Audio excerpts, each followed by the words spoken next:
সময় পেছন থেকে কেউ ডাক দিলে যাত্রা অশুভ হয়, এটা কি ধরনের বিশ্বাস? পেছন থেকে কেউ ডাক দিলে যাত্রা কি হয়? অশুভ হয়, মানে সামনে কোনো শনি অপেক্ষা করতেছে, এই তো?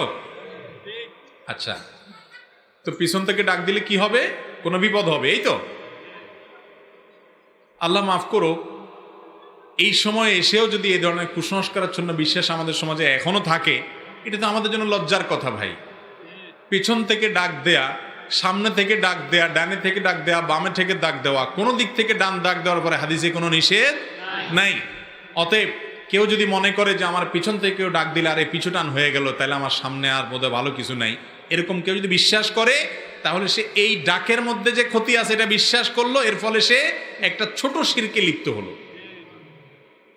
আমার ভালো ক্ষতির মালিককে, সে সামনে থেকে দিছে ডাক না পিছিয়ে, তার ডাকে কি আসে যায়? আমি যদি মনে করি যে আল্লাহ ছাড়া কেউ আমার লাভ ক্ষতির মালিক না, তাহলে এর ডাকে কিছু হবে যাবে আমার?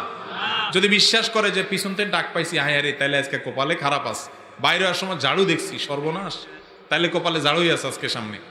হ্যাঁ, কাকের ডাক শুনছি বাইর হওয়ার সময়, সর্বনাশ, তাহলে শেষ, শনিবারে বাইরে হয়েছি, তাহলে সৈন্যই পাইছে আমারে। এরকম আজে বাজে এবং কুকথা আমাদের সমাজে একসময় ছিল, এখন এগুলো আলহামদুলিল্লাহ নাই। এখনো অনেকে বিশ্বাস করে, এটা লজ্জার কথা। মুসলমান মনে করবে তার লাভ লস এগুলোর মালিক কে? আল্লাহ। আমলের মাধ্যমে ভালো আশা করবে, বদামল করলে খারাপ হবে।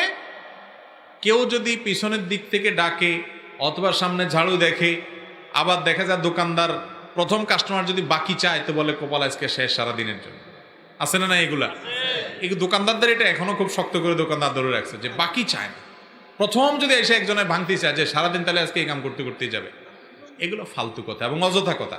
যাত্রা নষ্ট হয় বলে, আবার কিসের কয় যাত্রা নষ্ট হওয়া? মুসলমানের সমস্ত কুসংস্কারে বিশ্বাস করতে পারে না। লাভ ক্ষতির মালিক কে? আল্লাহ। এই সমস্ত বাজে কথা বিশ্বাস করা যাবে না।